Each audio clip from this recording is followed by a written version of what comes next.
Well, we're here with Blues General Manager, President Doug Armstrong, and I know you've been on the road a lot, Army. I think people might be a little bit surprised. Being the general manager of a team doesn't necessarily mean you're at home watching your home team all the time. You've been on the road a lot. Yeah, I'd like to get out and watch other NHL teams to see how they're playing, how the game's being played, and I enjoy that part of our job.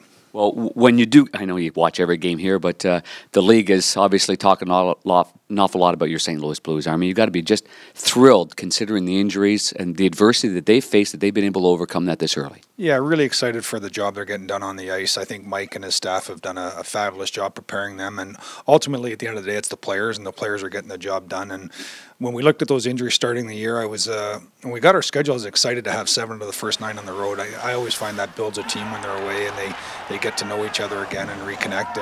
But with those injuries, I was a little bit nervous, but I got to tell you, they did a fabulous job coming out of the gate, and they've really kept it going. And there's different ebbs and flows in the season, and like I like to say right now, we're going to ride this one all the way into the shore before we have to paddle back out.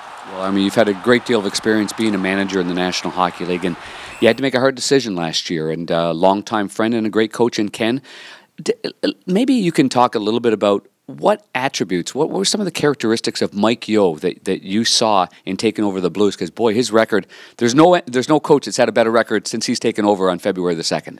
Yeah, he's done a great job, and it was just, I actually interviewed Mike to coach our minor league team when I first got here, and he was in Pittsburgh's organization. He went to Houston with Chuck Fletcher. They were friends and just won a championship in Pittsburgh, and so I got to know him a little bit then. And then obviously in Minnesota, I watched his team play, and I always thought they overachieved. I thought making out of the first round a couple of different times and upsetting teams. I thought he was a good young coach, and then talking to people I know in Minnesota, talking to people that work with Mike through Hockey Canada, spoke very highly of him. So when we thought we were getting near the end of Ken's tenure, that we wanted to have someone here in place, and Mike was the guy. And Marty and I and Al McGinnis interviewed him and brought him in here, and there's a real comfort level. And I think anything in this industry, I think everyone's always better their second time around. I know as a manager, I was more prepared to come to St. Louis than I was to take over in Dallas, and I think Mike was more prepared in St. Louis than he was in Minnesota. And I think we're just reaping the benefits of what he learned in Minnesota.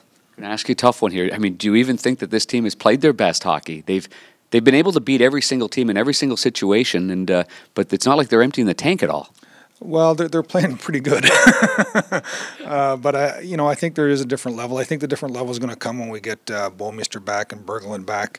Obviously, we know we're not going to get Fabry back this year, and Sanford may or may not come back depending on his rehab. So I'd like to see us get up to full strength here and see what we can do, and then if we can improve our team throughout the year, we'll look at doing it. But we started a process a couple of years ago of turning this over to a younger group, and our amateur staff have done a really good job. There's a lot of players here that we're excited about that aren't here right now, so we don't want to get too far ahead of ourselves and give up some of those assets that we've got. But this team is showing that it could be special, and if they continue through December, January, February, we'll probably have to act accordingly. Speaking of special, could you have imagined that Braden Shen and Jaden Schwartz would work this magically together? Well, we hoped it would, but I think, knowing Shen, we liked him in his draft year. We saw him as a centerman. He and Philadelphia, I just think with the way that they were structured, they couldn't get him in the middle on a consistent basis. We thought it was a good opportunity to put a player into that age group into our team. He and Schwartz, he had played a little bit together at different times growing up, and for Team Canada at the World Junior, I think also. So they are very good together, and it's really nice to have synergy on two guys on a line, and now they can play with Tarasenko there, or Mike can bounce different guys in and out, and it's been really good, and we're obviously excited to have Shenner here. Well, you've been a manager of many great teams and manager of Team Canada's, and you've won some gold medals, and you've seen some great cores on the blue line. This D it's surprising a lot of people out there, the offense that they're generating and the amount of minutes that Alex Pietrangelo has been able to take both on the defensive side and now getting a little bit more of that offensive zone candy.